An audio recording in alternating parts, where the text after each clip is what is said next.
আসসালামু আলাইকুম, স্বাগত জানাচ্ছি আরটিভির মধ্যাহ্নের সংবাদে। আপনাদের সঙ্গে আছি আমি অন্তরা সরকার অর্থী।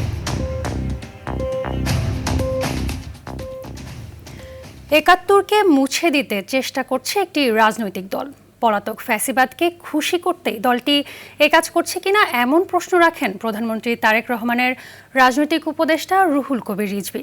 ঢাকা মহানগর উত্তর বিএনপির আয়োজনে আরাফাত রহমান কোকোর ৫৭তম জন্মবার্ষিকীতে তার সমাধিতে পুষ্পস্তবক অর্পণ, দোয়া ও মোনাজাত শেষে এসব কথা বলেন তিনি। বলেন, একাত্তরকে মনে প্রাণে ধারণ করে বিএনপি। ৭১, ৮৬, ৯০ সব আন্দোলনে একটি রাজনৈতিক দল দেশের মানুষের সঙ্গে শত্রুতা করেছে। দলটি এককভাবে জুলাইয়ের কৃতিত্ব নিতে চায় বলেও অভিযোগ করেন রুহুল কবির রিজভী। একাত্তরকে ছোট করার জন্য, একাত্তরকে ইতিহাস থেকে মুছে দেওয়ার জন্য বর্তমানে কোনো রাজনৈতিক দল প্রচেষ্টা চালাচ্ছে এবং এই একাত্তর স্বাধীনতা মুক্তিযুদ্ধের সাথে যে নামটি অবিচ্ছিন্নভাবে জড়িত, শহীদ রাষ্ট্রপতি জিয়াউর রহমান স্বাধীনতার ঘোষক, তাকে মুছে ফেলার একটা খুব গভীর চক্রান্তের প্রচেষ্টা চলছে।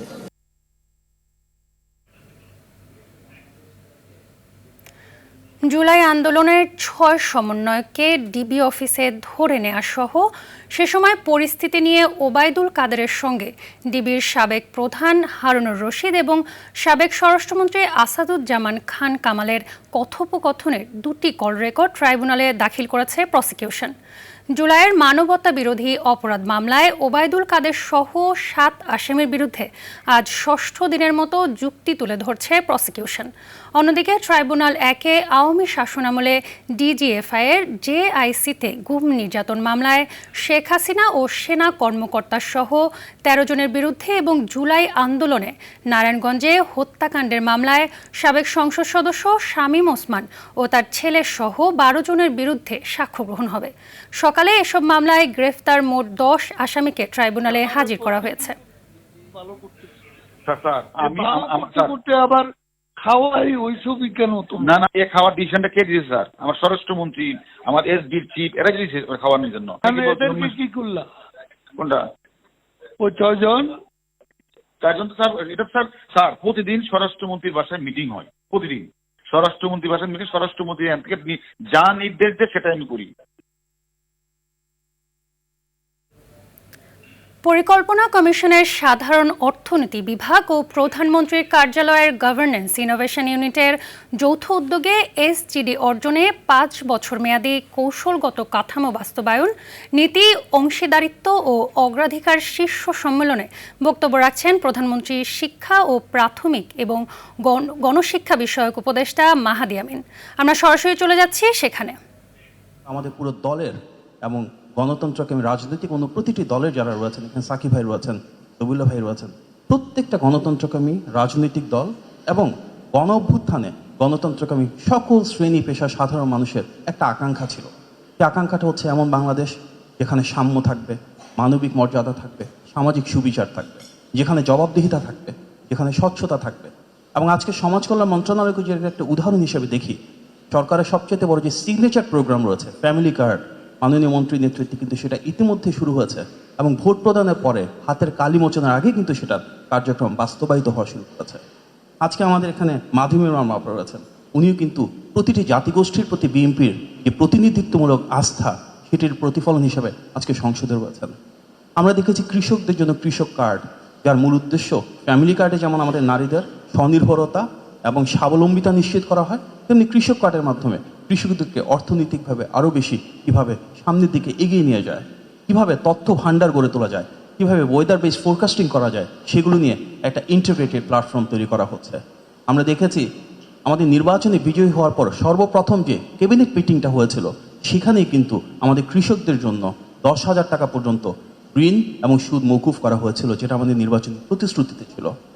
আমরা বিশ্বাস করি বাংলাদেশকে যদি সামনের দিকে এগিয়ে নিয়ে যেতে হয়, তাহলে আমাদের দল মত পথের ঊর্ধ্বে উঠে নিশ্চিত করতে হবে যে যেখানেই থাকুক না কেন রাষ্ট্রের দিক থেকে যেন সমান সুযোগ দেওয়া হয়। যার কারণে বর্তমান বাংলাদেশে সবচেয়ে ইম্পর্টেন্ট যে 2টা ডেমোগ্রাফি রয়েছে, নারী এবং তারুণ্য, তাদের আকাঙ্ক্ষাকে ধারণ করেই সরকার বহুমুখী কার্যক্রম হাতে নিয়েছে। স্বল্প এই সময়গুলোতে আমরা দেখেছি নির্বাচনী ইশতেহারে যে প্রতিশ্রুতিগুলো ছিল তা প্রত্যেকটা বাস্তবায়নের জন্য কখনো প্রি পাইলট, কখনো পাইলট, কোনোটাতে ফেজ 1 ইতিমধ্যে বাস্তবায়ন করা হয়েছে। সরকার নির্বাচিত হয়ে আসার পর বেশ কিছু চ্যালেঞ্জ ছিল।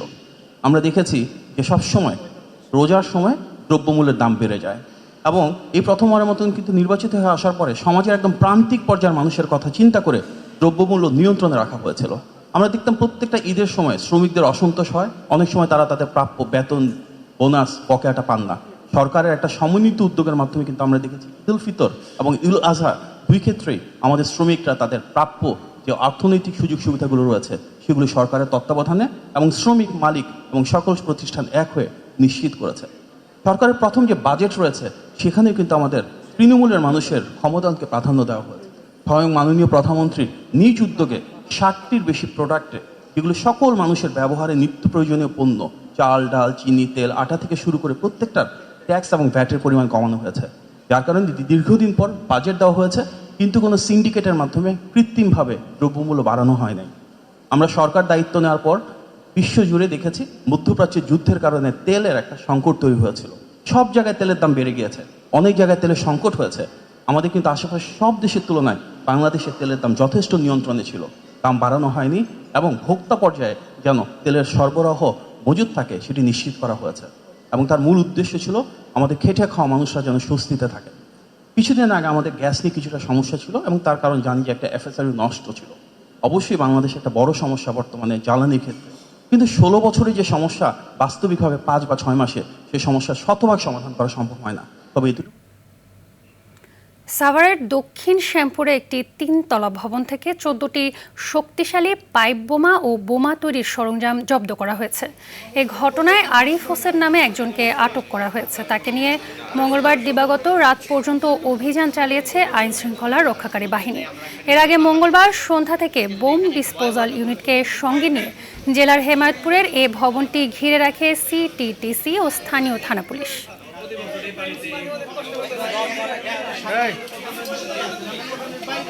এই পর্যন্ত কটন না রে ভাই।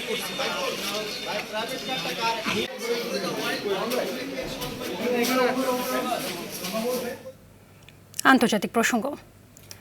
কলম্বিয়ায় শক্তিশালী ভূমিকম্পে ধ্বংসস্তূপে আটকে পড়াদের উদ্ধারে মরিয়া হয়ে চেষ্টা চালাচ্ছেন উদ্ধারকর্মীরা। সোমবার হওয়া 7.4 মাত্রার ভূমিকম্পে দেশ জুড়ে এ পর্যন্ত অন্তত 254 জনের মৃত্যু হয়েছে।